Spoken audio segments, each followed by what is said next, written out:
Welcome to the Changemaker's Corner, powered by Fuel, an interview series spotlighting different grassroots leaders, social impact innovators, and young changemakers across Toronto and the GTA. At Changemaker's Corner, we pull back the curtain on changemaking work, shine a light on the realities of the social impact sector, and reimagine a better future for meaningful and authentic change in our communities.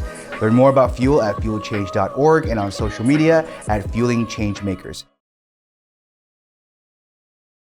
And welcome to our next episode with none other than X. Hi. Hi. How are you? I'm good. How are you? I'm good, thanks. I'm going to read your bio first, just get that out there, and then we'll get right into the interview. Is that okay? Yeah. X, Ali Khan, is a writer and mixed media artist from Pakistan.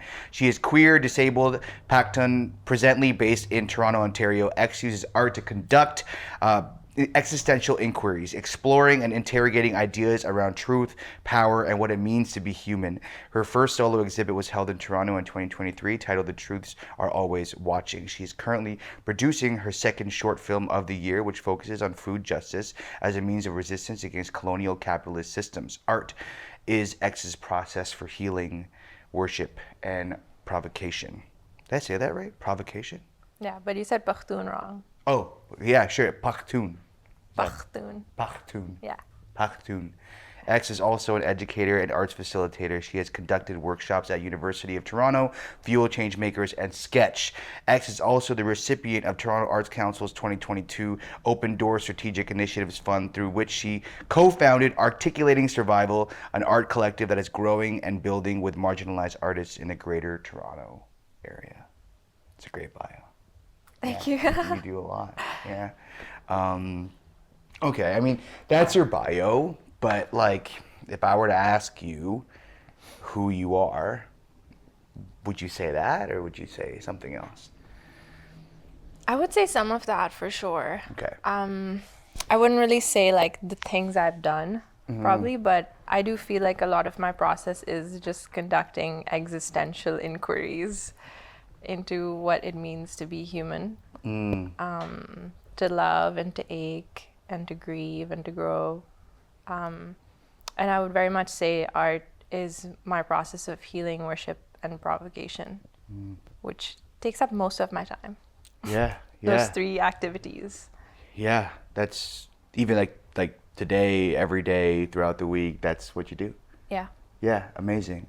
Thank you for being here. Again, I know we've had very brief conversations leading up to this interview, but ever since you've been a part of Fuel, I've always been interested in the work you do, and obviously Erica, the ED of Fuel, loves you and your work. And so, like, hobbies, interests, passions beyond or outside of everything you've mentioned, you know, do you have any of those?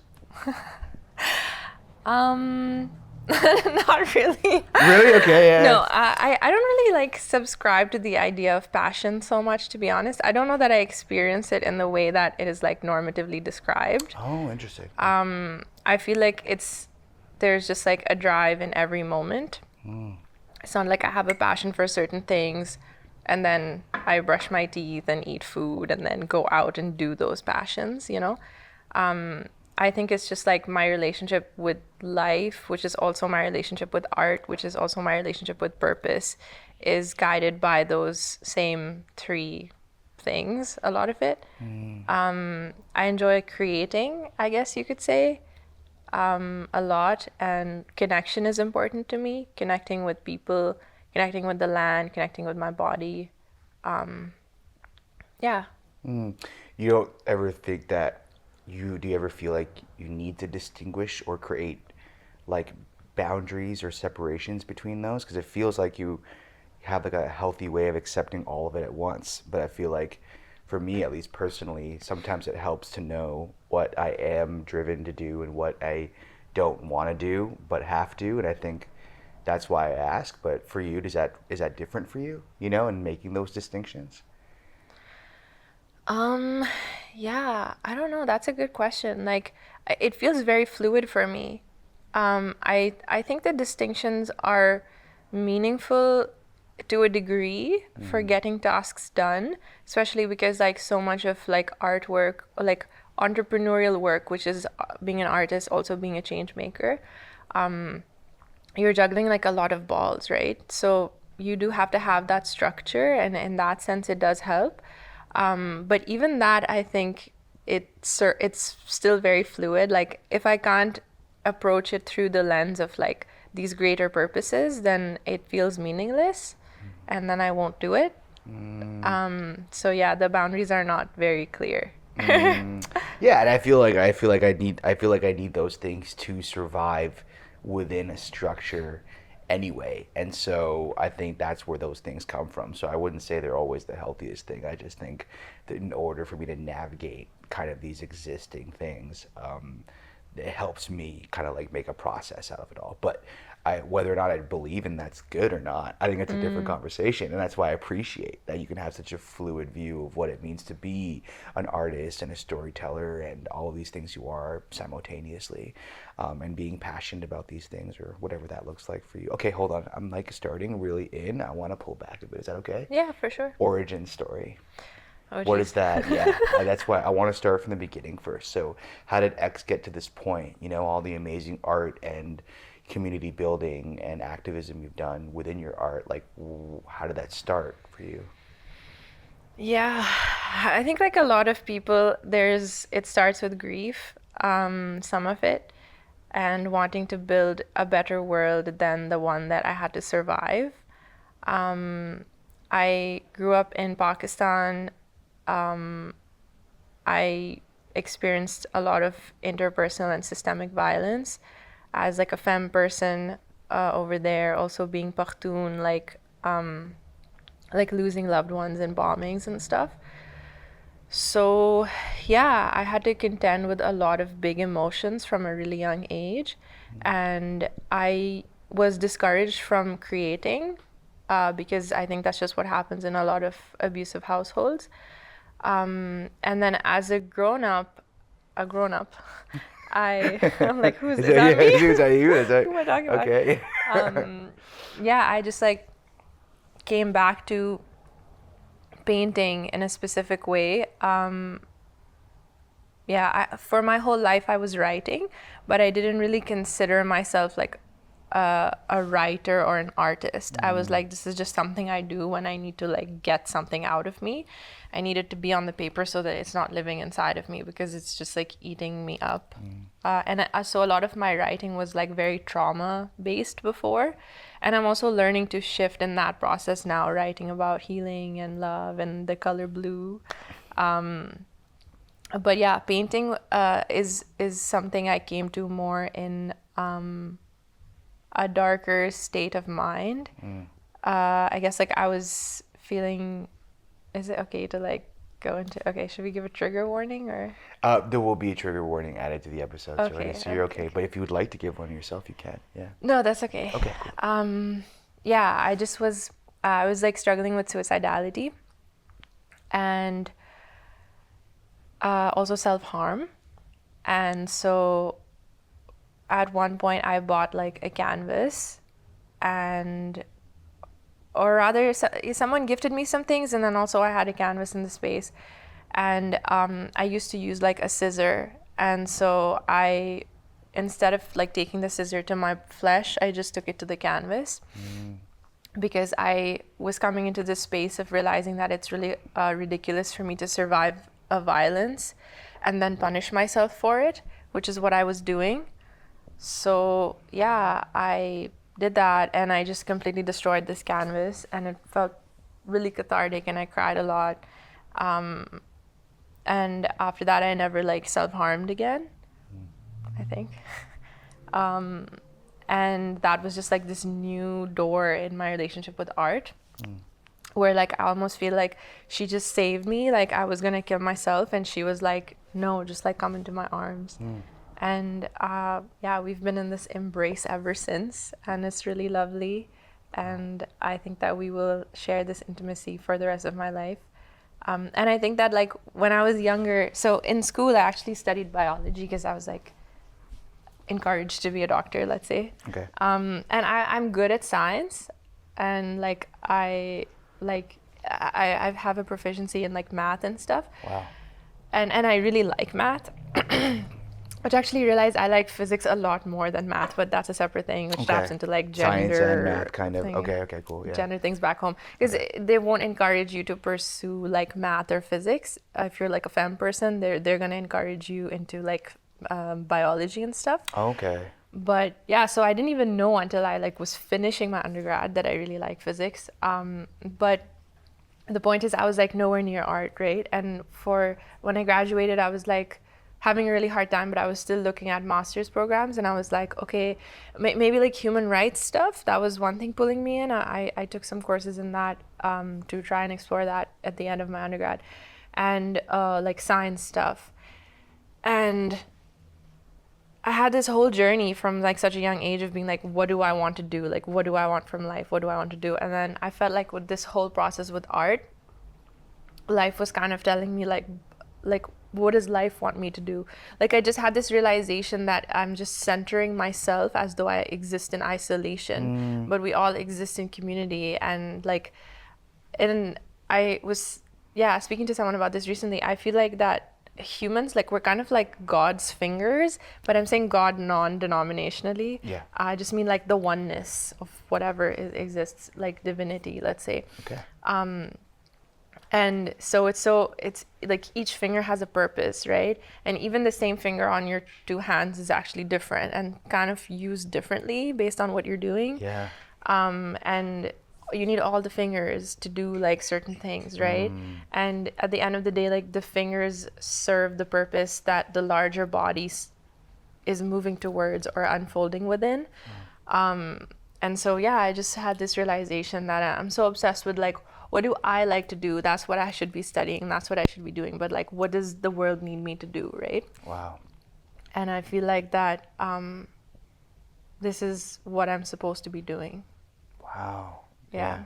It's not one of those stories where it's like, I have a passion for art No. and I fought to be an artist. I was like, I've tried to be so many other things. And then every time it was like, no, bitch, this is what you're supposed to do. This is what you're doing. Yeah. Thank you. I think that I've very much relate to a lot of things in your journey. I think similarly, I didn't set out to be an artist either. Like it wasn't something that, I mean, I've always loved doing it, but much like you, I, in my own way, I guess, used art to process a lot of trauma and things that I've been through as a little kid. And I think, and so that was it. It was kind of like a tool for me to navigate these things versus something that like I identified with. Like it wasn't like, oh, I am an artist. I'm just like, I need to write poetry and music because I have something inside that needs another place. And that's why when you said that, I was like, it's something I say pretty often too when it comes to like how I became an artist. And then for you to like the process of, I guess, identifying more as an artist, as a role or as something like that came to you when totally accepting what the world is telling you to be, what the world needs you to be. And I love that. I think I think that a lot of the times, like you said, it can be a very internal experience of like, this is what I love to do. I want to call myself this so that I can just like maneuver the world with this title. But I think to look at the world and what it needs from you, and then to realize that is this form of expression that you have developed over years is like a beautiful thing. And so, no, I don't think that it needs to be some sort of weird thing where like you're a passionate young artist that whatever. Like I think a lot of people in a beautiful way find themselves in art based on it's like just trying to survive and deal with things. And so like, did this all happen in Pakistan, or was it like kind of like a half and half thing, like this whole journey that you explained? Where does the timeline of you being in Pakistan and then moving here fit with that story? I guess like in a sense it was happening the whole time. I wrote this poem once, like when I was here a few years into like being in a really, really dysfunctional environment. about this story that wants to be told, and it kind of starts like there's a story swelling up in me demanding to be told, but I silence it repeatedly. It festers into mold, and it's like this story that I was just like suppressing. Hold on, bars first of all. Can't. All right, you. sorry, and then go ahead. Yeah. Yeah, and then that story is actually like quite dark. Like it doesn't that poem is quite dark. Like it ends with something about just like the circular nature of like PTSD nightmares and how I can like never feel free from them and I'm haunted. And then a few years later, also in Canada, as I journeyed further and I embraced that story, and it began to be something that empowered others to heal and to reach out to me and to grow with me, and I grew with them. I wrote another little thing, and it says like, I remember now the story that demanded to be told. Hidden deep beneath the dirt was resurrected for my soul, for healing and redemption, liberation and release. I did not know were folded into the story's crease. So it's like, Wow. yeah, it was a long journey, and it was like also where the medicine was, and I feel that is like a medicine that not only I need. So I try to share that through my art. Thank you, X. It's beautiful. Thank you for receiving that. Yeah, no, I was like so open to it, and it was great, and I hope that, like, well, we'll chop that up as a testimonial for all of my arts education workshops. So when people ask why it's important that I do poetry stuff, I'm gonna play this clip. I'm just joking. No, I'll let you know if I do that. Okay. So I guess before how we get into the present, you know, and you've done a beautiful job articulating your journey. And I'm not sure if that's because you've done many interviews before, or just like maybe it's just so tied to the art you create is where you've been, and but you do a great job in articulating that. Thank you. Yeah. So you mentioned human rights as being one of the things that you kind of explored in the process of like figuring out what you wanted to do in university, and so now I do believe, like from what I've seen in a lot of your work, that it's like at the forefront. Like I feel like it's like social justice and human rights is very much tied to the art that you create. Like was that always a decision that you made with your art, or did it kind of just like happen? And what does that mean to you now in relation to your art, but also just you in general? Like as you said, those are two of the same things. So you and your art and social justice. Tell me about that relationship. I think that's a really good question. I would say I was very disconnected from what I was actually trying to do when I pursued it academically. Even just saying the term human rights now, it feels so like icky. But I want to be like honest about the journey. And I think it's important to like name the toxic things that we have participated in, because that's just accountability and also growth. That's in reference to school, right? Like that's what you're saying. Yeah, like just like the institution and. Yeah. Okay, cool. Well, not this institution of academia, but the institution of like human rights as we see it playing itself out in, I don't know, getting into like a contentious perspective, but That's okay. a lot of like organizations, you know, like even the UN, or like just generally organizations that claim to be supporting people in third world countries, but are in fact like upholding power dynamics. It's that thing of like give a person a fish every day, or like teach them to fish. Yeah. I don't know the exact expression. I didn't grow up here, but Yeah. you get No, it. that's about right. Yeah. That's exactly it. Yeah. Yeah. So I think a lot of like what academia leads into is that, or at least what I was exploring. At one point I explored anthropology, because I'm like very interested in like people and community building and all this stuff. And it's really fucked up. Like a lot of anthropology is just an arm of the colonial, all of anthropology is an arm of I'm the following. Yeah. I agree. colonial project. And that's super fucked up. So yeah, I think what was put, so as I said, I grew up as like a femme person in Pakistan. So like I'm familiar with like the sting of like discrimination or like oppression. And from like a young age, that's something in my personal life I was like very much fighting. But I also didn't understand it intersectionally with like other facets of identity where I came up privileged, right? And so I was participating in those harmful dynamics while, you know, feeling like I was making a difference. And I don't want to make anything one dimensional. Like, I'm sure that there are times where I have gone to like a food bank that I knew was being violent to my peers, and I had food that day because of that, right? So I'm not trying to like make it one dimensional, but yeah, like now having like so much more lived experience of like poverty and like disability and like marginalization, I definitely wouldn't say or do like human rights work. I would not identify as an activist. Again, you know, I understand everyone has their own journey, but yeah, I have like ick with that word. I would rather like identify myself through the frameworks that I'm trying to like build in the world. So for instance, like I would say that I'm learning about what it means to be an abolitionist, right? And I'm learning, I used to use the word community organizer, but in the last year I stopped using that because I was like, you know what, I actually don't know what this word means. I feel that I need to educate myself more before I will like call myself a community organizer. But like you could say that I organize community. Sure, that's like just factually true, but I don't want to call myself a community organizer, which is why it's not in my bio anymore. Yeah. Oh, that's very interesting. And yeah, I think I particularly really love how thoughtful you are about the words you use to describe you and your work, and you know, and what you create. And I think more people should do that.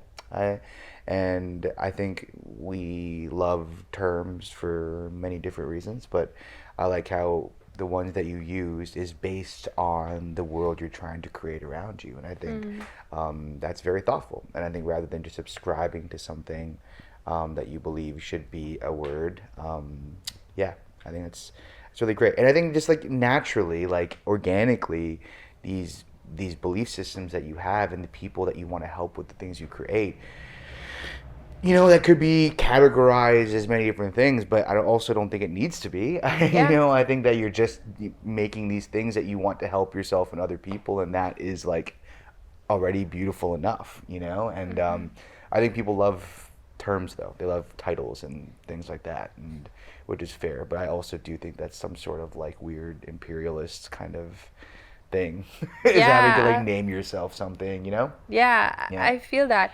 I would say like a big lesson is to just be really mindful of those like savior complexes that we can have, you know? Yeah, like working with our own communities, like speaking to our own lived experiences.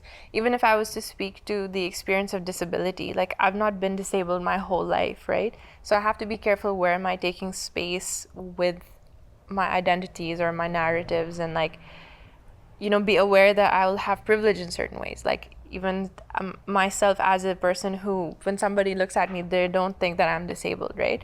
So they're more like, I'm more likely to get a seat at certain tables. So it's like, where am I speaking what? And I think, I'm sure you're familiar with some of this as a storyteller, but it's like, what stories are mine to tell? What stories are not mine to tell? What spaces are for me to tell my story? In what spaces should I be uplifting someone else's story, you know? I think those are like really important questions to be asking ourselves. And yeah, it's like you don't always need to give your take. Like somebody's done the work. Somebody with that lived experience has done the work. You know, refer people to them. Refer people to that book. And yeah, and I'm 100% have fucked this up gloriously many times. So like yeah, I'm not saying this to like look down on someone. I'm saying this from my own learning by me getting it wrong. But I think that's also like an important thing to touch on is like being a human is messy. And especially work that is like vulnerable and sensitive, that messiness becomes louder. It's kind of like going through a place where everything is made of glass. I guess how I experience it is like going through a room with like huge tubs of paint. As a visual artist, where I'm just like, oh, I'm too clunky. Like, I don't know where I'm going. I don't know what I'm doing. But yeah, finding that balance between like, and I think being humble is a core component of that, you know? Yeah. Don't double down. When someone tells you did something cringe, don't double down. Oh, interesting. Just sit with it. Yeah. That doesn't mean that you did something cringe. Maybe they're wrong, but just don't double down in the moment. Just sit with it. Sit with Go it. home, take a nap, Unpack smoke a it, joint. see if Yeah. it is. Yeah. And I think like, and I mean, obviously as a man, like the idea of being like humble versus kind of like forced ingrained humility and like understanding, you know, as like a Filipino man in the Western world, like what that means and in terms of what humility looks like for everybody. And I think it's different for a lot of different people, but I think generally there's a lesson to learn about being humble and about open and just being thoughtful and like understanding, like letting the information pass through you before you're defensive, before you double down or anything like that. And so I do think that that's a lesson I've learned definitely the older I get. I feel like when I was young in my 20s, I was not humble at all. Oh. And no, I would listen less so, I feel, you know, and I was very messy. And I think that a lot of us, like, we're messy, but then also we try to, like, you know, draw lines and try to, you know, feel like we're always right or wrong, or, you know, like using these different, you know, measurements to on other people as well. And I think that was it. I think I was right in my 20s. I felt like I was right all the time, and then I was messy, but I was right, and everyone else around me was wrong. And I think I got better at that. But it seems like you've done a lot of like inner kind of work to get to this point, maybe. Yeah. Or have you always been like a humble person that saw the world that way? No. Okay. I think in some ways, sure, I was humble, but like I think also, you know, when you are like coming from a really dysfunctional space, sometimes what looks good on the surface is really toxic underneath. So yeah, I think like intentionally, actively, you know, chosen humility is new. Yeah, it's new for you. It's a new for you. experience. Yeah. Well, Yeah. you're pulling it off. Like it looks great. It Like, looks- yeah. It looks- I'm humbled. it's going. Yeah, it's going across. Well, Yeah, what you're you're saying. you're humble as fuck right now. Is what I'm trying to say. Yeah. No, I appreciate that. No, I was saying I'm humbled by your compliment. Oh, okay. Yeah. Oh, yes. But that's totally genuine though. 100%. Thank you. I appreciate that. Not lip service. Okay. So that's a little bit about your story specifically. I think the next few questions I'm going to ask you are going to be a little bit more kind of like, I guess, focused on kind of different things that we talk about at Fuel. So, you know, we promote and champion the wellness of changemakers, understanding that many of them work in systems that are like, I don't know, just uphill battles. And this results in a lot of different things like burnout and other things. And so what Fuel does is try to have a place in that where we support young change makers and whatever that looks like for them. So I'm going to ask kind of a few questions about more specifically about the work we do at Fuel, and then we'll end off kind of circling back to what maybe things that you're envisioning for yourself in the future, whether that be in your work or just in general in your life. Is that cool? Yeah. How are you feeling? I'm feeling great. Yeah. I feel like this is the longest I've talked about myself, and I'm just like, I also have questions about you that are just naturally coming up. Okay. But then I'm like, no, that's not how this works. You have to not ask those questions right now. Yeah. But I it's mean, hard. you can, but I will definitely like either deflect it or give you short. very short answers, just to kind of focus the light on you. But you It's know, very focused. yeah. Actually, it's focused on you. Well, Well, it's both of us. You're right. it's all like for skin tones and everything like that. That's right. It's Yeah. set up in a way. Yeah. It's set up in a way I for would just skin tones. look like I'm so pale right now. Like my iron levels are obscenely low. Let's not even get into that. But we it's don't like, have yeah. to. It's the You, winters. I Yeah, don't true. perceive you as a vampire, but if that is what you see yourself as, You can't that's- help me there. okay. Wellness, you know, like, which is like I don't know. Every time I say that out loud, I like the word less and less. But for the sake of not having another word to replace it with, what does that look like for you? You know, to be, is that something, again, that you distinguish from the art that you create and the processes that you have to make things and then deliver them into the world? Or are all of those things related? Like, what does that look like? Like a wellness, you can be as simple as like what your routine is, but also just in general what your relationship to mental wellness and wellness in general looks like. Yeah, it's all related, Awesome stuff. unsurprisingly.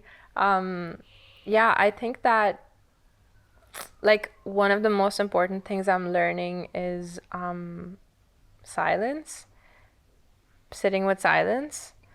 I feel like she has a lot of wisdom. And sometimes that could mean like sitting on the grass. Sometimes it means just like a barefoot walk. My favorite thing to look at is the mountains, but we don't really have Any those mountains here, yeah. very easily accessible.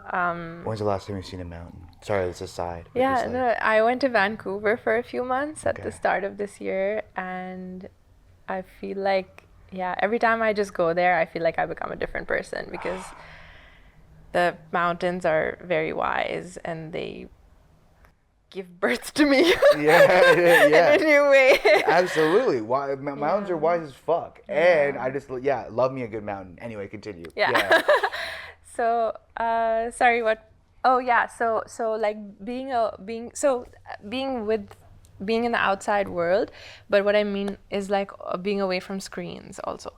I think that, and it's really hard to do, especially as like an artist. So much of your work requires you to just look at a screen, especially social media, which I have a lot of thoughts on, so I won't get into those. But I mean, you can, but I can, yeah. I it's feel up like I to don't you. know how to articulate it concisely. Yeah, It's just yeah. gonna be like You a want to just do an vomit. action? Yeah, it's like, got it. Okay, cool, yeah. That's the action. Got it. All right. No, but I have to use it, and I do use it, and it serves me in some ways. Again, nothing is one-dimensional, but it's just like, yeah, I feel like the balance is really off. We spend like so much time around like devices and screens, and I feel like it really helps me to like ground myself into the land, and just even thinking about what that means, right? To just ground yourself into stolen land, and it's, yeah, so being with like the natural world, which also is ourself. If you really can't go outside, like I think just being with yourself for a little while. I think breathing is underrated. I was writing like a piece recently, and I was writing in there somewhere like, do you know how to breathe? Do you know how to breathe well? Yes, there is a way to breathe well, and I heard that the wellness of your breath is a reflection of your larger well-being. God is a series of concentric circles. Okay, I'll stop there. Come on. What? Okay, sorry. But yeah, so like, yeah, I feel like breathing is good, and I don't have a great relationship with my breath. You So, don't, you said? no, Okay. it's very like clenched. I think a lot of trauma response, especially again femme people, because we're so forced to make ourselves small. Like literally, we have to like hunch our shoulders because our body is wrong if based on how someone else looks upon it and whatever. So yeah, just like like how you. We're all starting to like adjust our way we're sitting and breathing now. We're like, my fucking breath sucks too. Shit. It's hard. No, it's like, hard. It's not it. Yeah. It takes a long time. Yeah. But yeah, so I would say that, and also just like rooting myself into like my own cultural practices or like practices from where I'm from, because even here you encounter unfortunately a lot of things as these like dissected pieces, but they are like part of larger frameworks. So like, yeah, breathing, but then also movement, which is like called yoga here, but yoga is actually like a belief system or like a philosophy. So anyway, taking care of your Yeah. body, being in the body, being present is also a really hard one for me, because as a lot of people who've had hard times, like I just want to like escape myself all the time, and that's what I relied on for so many decades of my life. So just being present. Food, like having consistent access to food is a privilege, of course. If in any way people can have that, like making sure to eat, because as artists, change makers, all of this, I feel like it's a basic task, but it feels like it's elusive. Like, getting into the zone of one thing and then you just don't eat. And it's like, what is the sustainability of this, right? Yeah, I think connection is also really important. Like, we are really, like, capitalism forces us to just be kind of like go, go, go, work, work, work. And then, like, you save your connection and your time with your loved ones for the weekend or for something like that. But it's like, that's rough. Like, that's not how I grew up. That's not how it is in Pakistan. Like, even if it's just for a little while, every couple of days, you will be at like the dhaba with your friends. Dhaba is like, it's literally just like a little place with like chairs on the side of the road. It's not a restaurant. Okay. But you just sit there and someone brings you like a paratha with Nutella on it, and someone rolls a joint. Yeah. We have something it. similar in the Philippines too. It's Gadanderia, yeah. but it's the same thing. It's just like off the street, chill, plastic chairs, sit Yeah. down. Yeah. So yeah, like making space for connection. Wow. That is probably my favorite answer to that question that I've had in a while. You started off with silence. Like, that was the first thing you said, and then went on to talk about breath, and then food, and then connection. That was so seamless. Did you prepare that?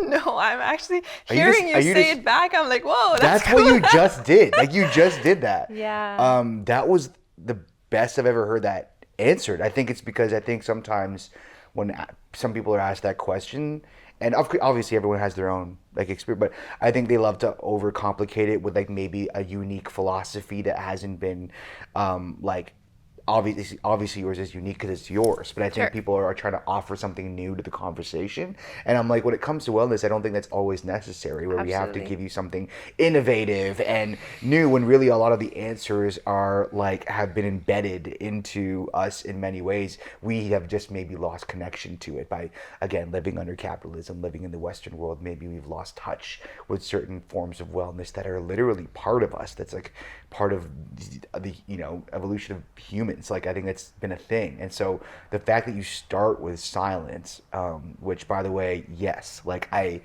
recommend it to everybody. It's actually very tough for a lot of people to be silent with themselves for very long. I have to fly to the Philippines for 2 months so I could do it. Like, it requires that, a privilege of like getting the flight, going to my place in the Philippines, sitting in front of the water, and like throwing my phone against like into the ocean. Like, it's such a dramatic experience just because that's how hard it is for me to reach silence, is because it's like doing it on a day-to-day basis for me is very hard. But breath, that's the trick, right? Somebody made you feel like that. Finding where the source of that feeling is and being like, it was or maybe not all your fault. And No, for sure not yeah. anyone's fault. Like, we were raised that way. Sorry, I interrupted you. No, you didn't. No. Yeah, we are, and we exist under systems that promote certain lifestyles that don't leave room for silence, for breath, for healthy eating. And I don't mean that like in terms of like healthy, like I mean healthy as in you're eating and sustaining yourself. Sorry, I'm just kind of like I'm like sinking in your answer right now, and I have to continue the interview, but also like I'm like now like I just want to start practicing everything you said like in this moment. I know this is not but I'm like, I want to stop the interview so I can just take a box and do some box breathing, it! sit in quiet, fucking connect with someone authentically, and eat food. Like, that's all I want to do now. You are a change maker, so Yeah. you should get to do that. Yeah, you know what? Stop it. No, I'm just joking. No, stop. No, we're good. Yeah, we're good. We'll finish this off. I have a few more questions. Yeah. Thank you so much, though, X, for all of your insight. I'm not surprised that you are this wise and speak with so much just meaning. I'm not surprised. I feel like I already knew, but I'm just glad that I'm finally in the place where I get to receive it in the way that I've been looking forward to. So thank you. Yeah, likewise. yeah. It's cool to talk to you. I have a lot of questions, as I said, but I know I can't ask them now, but Yeah. hopefully I can ask you them some other time. Absolutely. Always open. Again, I'm becoming a bigger and bigger fan as we go through this. Cool. So, imposter syndrome, like, do you experience it? What does it look like for you? How do you navigate it? Yeah. Yeah, I experience imposter syndrome. I actually was recently speaking to Erica in our coaching session about this. I think like what it looks like for me, first of all, I think that it's not really this isolated thing. It's like a reflection of a larger damage to the sense of self that happens in abusive like households and like dysfunctional environments. I think that it's such a shame because I was like sitting recently in my room one time and I was like looking at one of my paintings and I was thinking about something completely different. And I feel like I've really been healing this imposter syndrome thing or trying, like making progress in it. And I just like turned over and I just looked at my painting and I was like, oh my God, that's such a good painting. Like, what the fuck? And it's like, I don't know that anyone else in the world thinks that way, but I was just like, it's a great painting because of how I felt making it and how I feel now looking at it. So this painting has at least one fan. So like, you know, he's a success story. And I mean, technically, even if I wasn't his fan, he's a success story. So like, I do feel like I understand my paintings as like kind of like people. I believe that art is sentient, and I feel that it's as ridiculous for me to look at a painting and say like this is a bad painting as it would be to look at a person and say this is an ugly looking person. Like, I don't think I've thought that in my adult life ever, where I was looked at somebody and was like, they're ugly. It's just like, I don't have any thoughts like on that. Maybe if somebody's like, oh, isn't so-and-so hot or something, I don't know. But like, the point is just that that would be such a weird thing to latch into also on a subjective thing too. Like, it's like, so I think that freeing our creations from the burden of palatability, if that's a word, is so powerful because it's all essential to the process. Like, if, for instance, as I've been journeying into mixed media more, like exploring different materials that I never worked with before, and they look completely different to my regular paintings. And sometimes I look at them and I'm like, I don't understand this at all. Like, I don't know what this is trying to become. I don't know what, I am not feeling like very connected in the conversation with the piece. And then I just go through it anyway. And in the end, it becomes something that I feel very much like aligned with or connected with, even if I still don't understand it. I have like some pieces now where I'm like, I actually have no idea what you're about. I don't know what story you're telling, but like, I'm here for it because you have your own story to tell. Somebody, whoever you need to tell your story to is gonna know it, right? Like, so I just feel like in that sense, it's a shame because imposter syndrome, like, prevents us from experimenting. It prevents us from pushing our boundaries. It prevents us from like trying because we're so obsessed with this fear of failure, and we're so convinced that we cannot. We're so obsessed with the binary of failure and success that we're distracted from like the meat of the matter, which is like the creative process and the self-expression. And I believe that self-expression is an impulse of the soul, like how freedom is an impulse of the soul, or like sexuality or hunger for food, like all of these things. Self-expression is something that humans do, like in any given form. So I think it's also like dangerous for our well-being to be stifled in that way. And it's just so messed up that we live in a world that will encourage us to be suffocated in that way, and to the point where like now we are surveilling ourselves, like we're suffocating ourselves. The system doesn't even need to do it for us. Nobody needs to come and tell us that we are bad, so we should stop, or we shouldn't do this. We're just going to do that within ourselves. And I think that's a really big tragedy, and I actually feel like a really deep sense of grief when I think about all that would exist if like this didn't happen. Wow. Yeah. And I also feel like it robs us of the sense of fulfillment in what we create, because again, now we're so obsessed with that same binary where we're like, is this good enough? Is this good? Is this bad? But it's like, is this fulfilling? Like, what does it mean to you? You know, there's so many beautiful like conversations to have with a painting or a poem or, you know, whatever, a song, anything, whatever you create. And those conversations don't get to happen because we are so like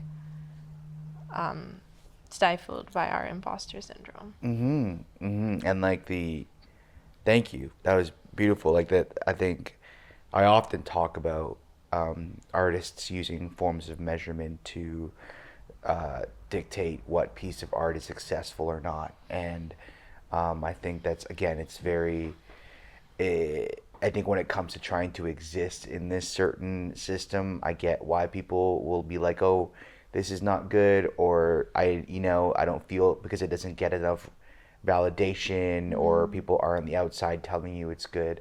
So thank you. I very much agree too. And I think, but I think particularly what sits really like on me right now is this idea of like grieving the idea of all of the things that could have been made, created in this world without that sense of imposter syndrome. Like that's a lot of things, Like I wonder if my ancestors were like carving shit on the side of bamboo, thinking like, oh damn, I don't know if this is gonna go, like if this is gonna be popular, like I don't know if people are gonna fuck with this piece, like they're like really carving these like these beautiful poems, and they're like, oh, it's not gonna blow up, not gonna get 200 likes on Instagram. Yeah. And I'm like, I don't think they were, but I hope they weren't. And I don't know why I am maybe now, but I think a lot of the things like you say can come across as like innovative or new, but really what in many ways it is. But also what I'm hearing is a lot of returning to things that have been and reimagining them in a different way to be possible in the current world we live in. And so yeah. Absolutely. Yeah. Thank you. Last question. I think especially in the nonprofit and art sector, it's common for people to use very like apocalyptic language when talking about what's to come, and that's totally understandable considering the state of current affairs and the many things happening in the world. I like to potentially encourage sometimes people to use sometimes hope-based language as well when talking about what they dream for themselves and for the world. This is not to at all influence the way you choose to answer this question, but I think it's more so to like maybe there's a take that you have on using, you know what I mean, on a way to approach this question. So that is the question. Yeah, I love that question, especially as the last question, because the answer to this question is love for me. And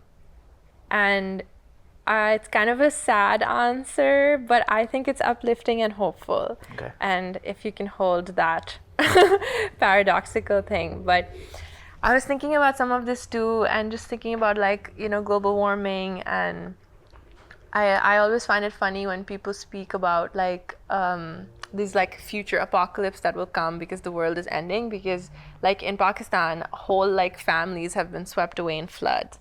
So it's like their apocalypse already happened.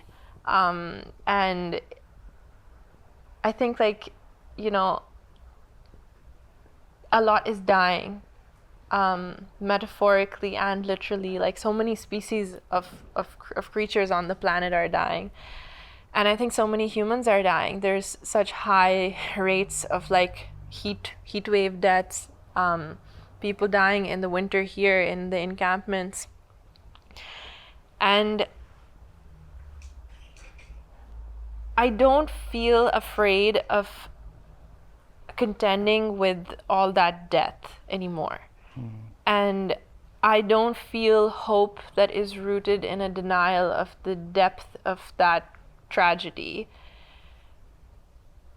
But I also feel, when I think about love, which is what I think about when I think about this, if I loved somebody and they were dying, when I loved somebody and they were dying and they're in a lot of pain, I'm just as invested in alleviating or minimizing their suffering as if they weren't dying. And I think that's what love is about, and that's the one space where I use the term unconditional love. It's not conditions between the two entities. It's about the conditions that we think make it worth showing up for love. the conditions between yourself and the situation. And I do think that as so much of what we know as the earth and people and life is dying, I feel equally, if not more, invested and certain in not just my responsibility, but my desire to love into that suffering and to reduce and minimize the pain. And I think therein lies the hope, because it says, I don't know what will happen, but I feel that even if the so-called worst was to happen, there is still something beautiful on the other side, and the way to that is love.